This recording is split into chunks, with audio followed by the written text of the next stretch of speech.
So I just heard a lot of good news over there from Mike Traina, and I was like, oh, economy's doing well. The stock market's doing well. Spencer McGowan's happy. Go check your IRAs. It's doing pretty good. Are we looking at an economic, I don't know, I don't want to say turnaround, but I guess boost? Would that be the right number for it? Scott Baradell is coming back on the James Show. He's from Idea Grove. What's your sense about the upcoming economy? Is this optimism for real? Well, there's certainly a lot of different elements to this that suggest it is. Like, for example, in December, the inflation rate in the U.S. was 2.9% when it was 9.1% in the middle of 2022. So things like that, the inflation rate going down, along with just a lot of optimism about the new presidential administration and the fact that people think they're going to be, and small businesses think there are going to be fewer regulations and more incentives encouraging small businesses. I think there's a lot of optimism about the future. Well, optimism's generally good, but I also have a little concern that if people are expecting, giant swaths of the government to be cut, and they're not cut in a somewhat quick fashion, could there possibly be like a whiplash the other direction? Well, maybe not a whiplash, but certainly a reaction over time. I mean, the big news that came out was that this optimism index for small businesses, that an organization called the NFIB that's been around since the 1940s, is this big group representing small businesses, this lobbying group, says the index of optimism among small business owners is the highest it's been since October of 2018, so during the middle of Trump's administration. And so and then, of course, COVID happened and everything that came post-COVID. And so I think there's this feeling that, it's funny, when Joe Biden was running for president in 2020, it's like, hey, let's return to normalcy. I think in terms of the economy, people are now ironically thinking that Trump being president will be a return to normalcy, but we'll see. That kind of cracks me up. And, it seems weird that, an emotion word like optimism would be, profound in an economic setting, something that's, you usually think of spreadsheets and numbers. But, optimism, especially for small business owners, optimism is what determines if they're going to hire another person, if they're going to open another branch, if they're going to buy another work truck or start another crew or whatever.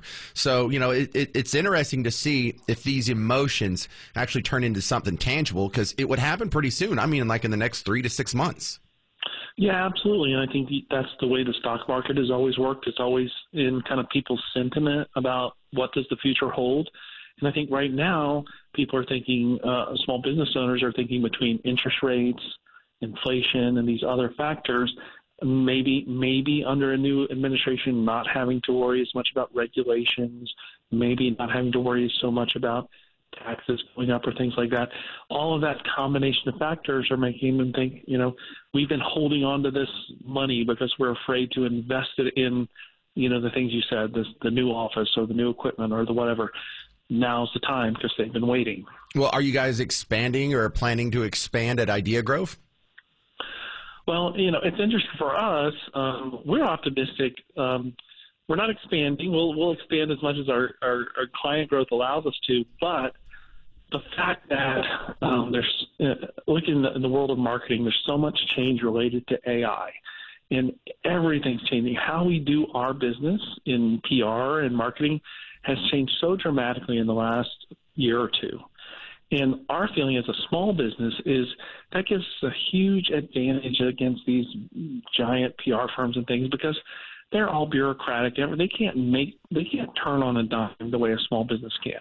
So I feel like in general, for us and for small businesses generally, when we're in a time like this, when there's so much change happening, it's to our advantage. So that's the way I look at it. All right, let's give away some of the sauce here for free. I know you don't like the sound of that, but for the guys who are small businesses, self-employed, how do they do better in Google and Bing search results? Well, in Google and Bing search results, it depends on if they're trying to have a footprint locally or nationally, because they're local SEO and national are two different things. But let's say you're a local business. I mean, the first thing you need to do is you need to focus on your Google business profile. That's that that thing that comes up when you Google your brand name and from Google, and it has information about your business and updates and reviews. If you want to be on Google Maps, meaning you're a local business in Dallas and you want people to find you, the best way they're going to find you is 70% of searches are local intent, meaning they're searching for something local. So if I'm searching for a retail store in a certain type of business, I'm going to search for that near me. And then what comes up, the first thing that comes up, as you've seen when you do Google, are those Google Map results, meaning those first 3 results that they show you as businesses they recommend. Well, you have to be focused on your Google business profile, like getting positive Google reviews, updating your profile with things like blog post events you're going to be at, things like that. Pictures, all of that is so important to Google, thinking, oh, this is a business that's got it going on. I'm gonna rank them higher. It helps always in SEO to get backlinks, links from other sites to yours, but that's where I'd start. I'm having a James Show birthday bash. I mean, you're invited, but what's a good way for me to promote that? A good way for you to promote it? Just some tips. You're a marketing guy. Well, I think I would have if not a website, at least a landing page or some presence online, or event page through an event. I made a Facebook event. Does that count? Facebook event, that's good. Just promote that. I promote that on social. I drive links to it so it maybe appears on search. Everything that like your page on WBAP and so forth, link to that. It's going to drive it higher so more people see it. And of course, you happen to have a pretty nice platform on the radio. Talking about it there is good too. I think it's just me, you, and Garrett listening right now. I don't even think Mike Train is paying attention over there. All right, Scott Baradell from Idea Growth, local marketing firm. Appreciate your insight, sir. Thank you.